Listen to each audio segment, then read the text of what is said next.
They said I wouldn't make it. They were wrong, and now they're asking me to do it again. My journey to success wasn't easy. It was fraught with doubt and hardship. But every time I thought about quitting, I remembered what my mom used to tell me. Don't ever let anyone tell you that you can't do something, especially not me. She always encouraged me to pursue my dreams, even when they seemed impossible. And I knew that deep down she was right. I just needed to believe in myself. When I was younger, I wanted to be an artist.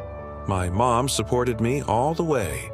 But when I told my dad, he just laughed and said that art wasn't a real job. He wanted me to become a doctor like him. So I ended up studying medicine. I didn't enjoy it, but I did well and graduated top of my class. I got into a good residency program, which is when my mom fell ill.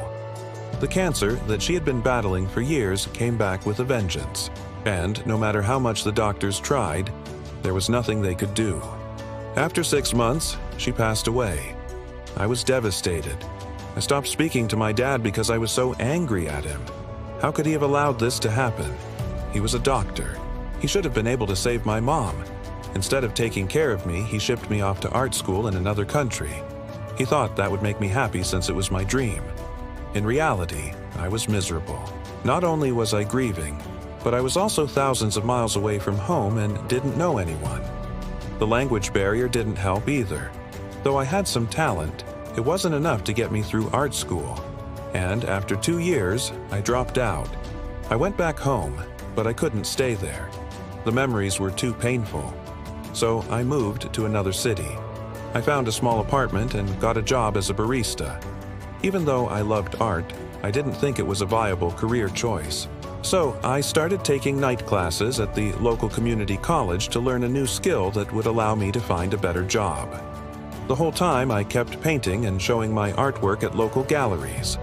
But it wasn't until I met Isabella that things really took off. Isabella was an art dealer who owned a small gallery in the city. When she first saw my paintings, she told me that I had a unique style that she hadn't seen before. She asked if I would be interested in showing my work in her gallery, and I agreed. The show was a huge success, and I sold out within the first hour. Isabella told me that she had never seen anything like it. The other artists in the gallery weren't happy, of course, because they had worked for years and still couldn't sell their work. One of them, a woman named Margaret, confronted me and said, "How did you do it? What did you do to make them buy your paintings?"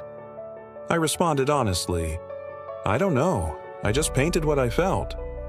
"That's a lie," she spat back. "You must have bribed the owner or something because nobody will buy my paintings. No one wants to see them." "It's not a competition," I told her, "and I'm sorry you feel that way." She just shook her head and walked away. After that day, Margaret decided that she would make my life miserable. Every time I arrived at the gallery, she would be waiting for me with a cutting remark. She would mock my artwork and tell me that I was lucky to be in the same room as her. At first, I tried to ignore her, but her constant negativity was wearing me down. Finally, I snapped. I told her exactly what I thought of her and her paintings. I called her art trash and told her that she should quit while she still had time. She gasped and stormed off, but then came back with a sneer on her face. "You'll be out of here before the week is out," she said. And true to her word, she made sure it happened. One morning, I arrived at the gallery to find a note on the door saying that Isabella had abruptly closed the business and gone on vacation. The other artists were ecstatic. Finally, we could start selling our work. However, without an owner, the gallery was useless. So I left and found another place to show my art. It was a small cafe, but the owner liked my paintings and offered me a spot on the wall. Unfortunately, the customers didn't like my art. They said it was too abstract and they couldn't see anything in it. They also thought that it was too expensive. So I took down my paintings and went home. At this point, I was desperate.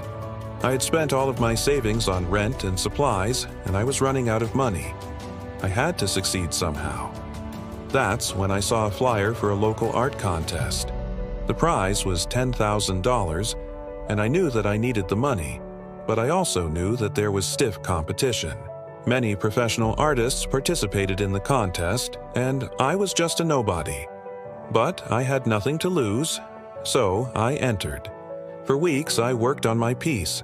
I poured my heart and soul into it. I wanted to win, but more than that, I wanted to prove to myself that I could do it. On the day of the contest, I hung my painting next to the others, and it was clear that mine wasn't as good as theirs. I tried to add some kind of visual interest to my piece by putting a mirror in front of it, but it just made it look cheap.